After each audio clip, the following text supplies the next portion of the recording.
Hey, it's Drybear. We're continuing our series of talking about all the weapons in the First Descendant, and today we're going to talk about the best non-ultimate hand cannon, Assassin's Edge. Now, I've already done a video covering the other two purple and one blue hand cannon, and they are just kind of weaker versions of the Assassin's Edge. And what's great about the Assassin's Edge is it also comes with a very high base crit chance, base crit damage, and weak point scaling, which means this is a super strong weapon. In fact, I would put the Assassin's Edge in league with purple weapons like the Eternal Willpower or the Tamer. So if you like using hand cannons, Assassin's Edge is one of the best purple weapons that you can use in the entire game. It's super, super strong. So this is the best build that I would recommend for using it. Now keep in mind that you're going to get a lot more scaling out of this from crit damage and crit chance, but it doesn't mean you want to slack on your firearm attack either. Because firearm attack is percent based and the firearm attack on this weapon is bonkers by base, you're going to get incredible scaling no matter what you do. And I know for some people, since hand cannons are precision weapons with semi-automatic fire rate, they like having accuracy. So if you wanted to, you could slot out reload expert, which will give you a DPS increase. Accuracy technically doesn't give you a DPS increase unless you're missing a lot, so it's more of a subjective thing. But if you need the extra accuracy, you can run in aiming compensation or stance stabilizer in slot of reload expert, and you'd be just fine. That one would be the smallest impact on the reduction there. So this was just if you want to use Assassin's Edge as a primary weapon. Real Life Fighter is still going to be your best. It's the easiest one to stack up for the hand cannons, the revolvers, because you can just consistently hit weak point, stack it up. It stays between reloads, so if you have to reload, you can keep your stacks open, whereas with like mental focus, you lose it on reload or sweeping squad, you need to have enemies to kill, and even then the top end isn't as high. We still want the action and reaction rifling reinforcement staple. It's going to fit on all weapons insanely good. Better concentration for crit damage and better insight for crit chance, because it's a very strong crit weapon.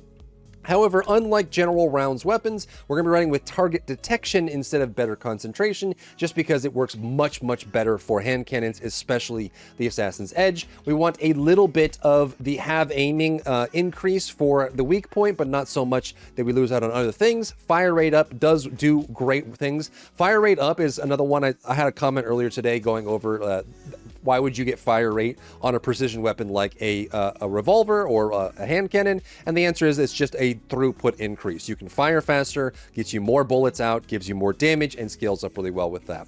Again, we're going to go with the elemental enhancement weapon mods until they change these or add other options. These are always going to be a great choice, and it's because these are elemental procs that scale off of your firearm attack. Firearm attack is one of the global scalers in the First Descendant, so it means it scales naturally, applies 1-to-1 to your overall damage based on where it sits in the equation. So no matter what, firearm attack is always great, and because the elemental enhancement mods scale off of firearm attack instead of just being a flat amount of elemental damage, it means they're just as good relative to your firearm attack for that scaling. Then I've left a full weighted list of all of the mods that you can swap in and out if you'd like to, in order to get some more value out of these for later down the line. If you wanted to swap one of these out, you can go to the list based on the weighting, find the lowest weighting, swap it for whatever mod you want to put into it, that sort of thing. And again, this is for using the weapon as a primary weapon that you're firing multiple times. Keep in mind that sharp precision shot does not work with semi-automatic weapons, so you can't hold down the trigger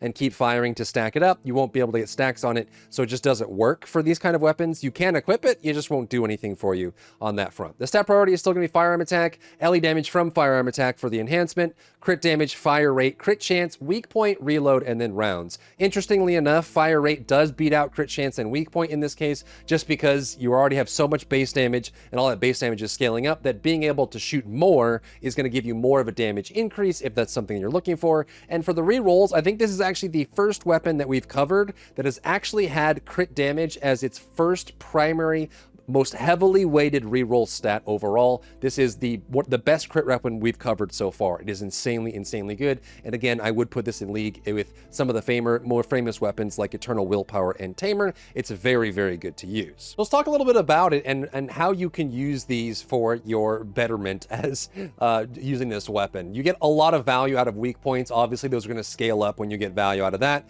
It's something I talked about in the weapon video for the other three hand cannons, but something you need to think about when you're using semi-automatic weapons. Anyone that plays shooter games, this happens all the time, especially with players that are new to the genre. And when they're using semi-automatic weapons, they tend to try and line up their shots very slowly to be very accurate.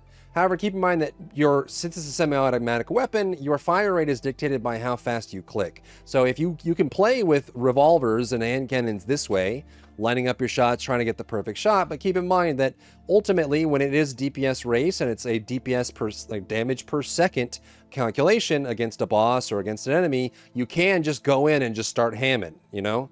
Even if you get some misses, this isn't the Python where if you don't hit weak points 70% of the time, you lose a lot of damage. It's still going to do great damage no matter what. So being able to fire at the maximum rate can be very good. And even if you have some fire rate like quick fire, fire rate up, fire rate concentration, it's going to give you a lot of value to be able to fire at the maximum speed that the weapon can handle. I also wanted to give a special mention to two specific mods, Weak Point Expansion and Dopaminergic Activate. You'll see on the list for the weighting on these that I have them quite low, and that's if you're using this weapon as your primary weapon overall. So if you're planning to like have this weapon out and using it for long periods of time, then Dopaminergic Activate and the Weak Point Expansion don't give you a lot of value because their uptime is incredibly low. They both have a 5-second cooldown, which means that you're going to have, you know, it's like a 20% uptime. Most of the time, you're not going to have the buff active. It's great for a single shot or for a short period of time, and then it goes away completely and gives you no value. And because of that low uptime,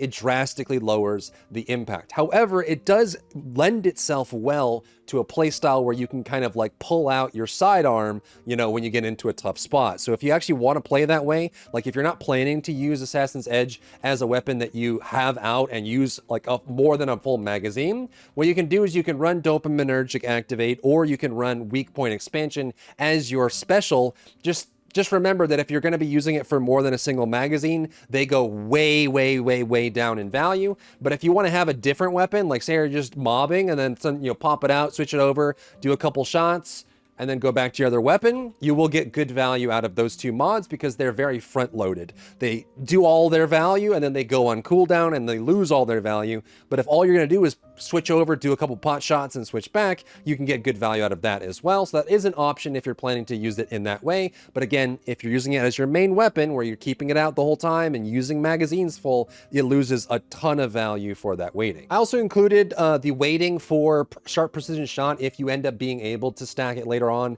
Like if they allow semi-automatic weapons to stack this, or the refire on them is short enough where they can actually get stacks of it, sharp precision shot actually theoretically would be quite good with a weapon like this, just because it would scale up to about 78%, which means it would actually be better than action and reaction in this case. But since you can't stack it, it's not super good. Sweeping squad and mental focus are about the same. Again, mental focus is, as long as you're shooting regularly, even if you don't hit, you can still stack up mental focus. The rounds scaling on impact isn't too bad. It doesn't require you to have 150 rounds like a machine gun in general. It scales differently, which is nice on that front. But yeah, this is the best build for the Assassin's Edge. And if you're talking about non-ultimate weapons, I would definitely put Assassin's Edge in the top 5, top 10. It is very, very, very good. But that's what I got for this weapon here. Let me know what questions you have down below, and also what weapons you want me to cover next. If you found value in today's video, leave a like down below, leave a comment for the algorithm to help this video get seen by more people, and don't forget to check out my other channels for other content and other stuff and other things.